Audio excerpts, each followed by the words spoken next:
Love the.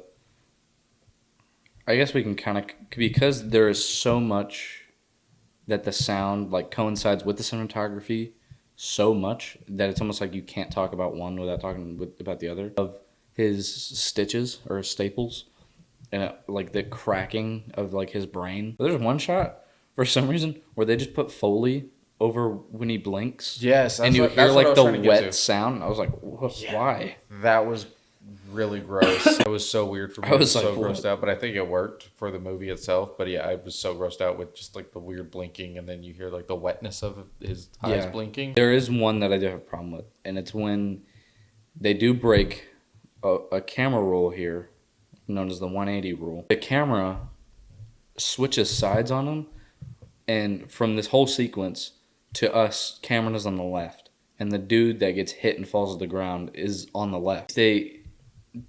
If they just kept it, they didn't break the rule, then it would have been like, oh wow, that's crazy. But because you're confused for a second, you're almost like you don't really feel the impact of what he just did to that guy.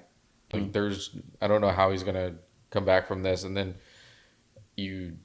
they kind of get out of the X-ray mode, and then he's standing there. I think it had to be to confuse you, or because I mean, The Shining does it.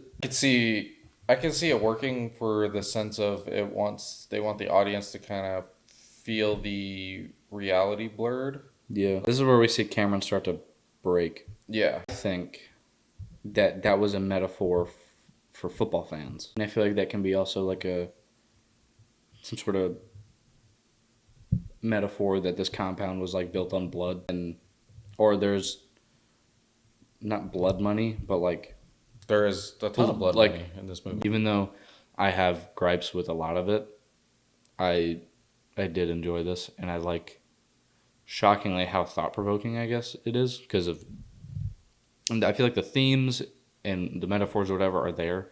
Is just the execution wasn't quite right.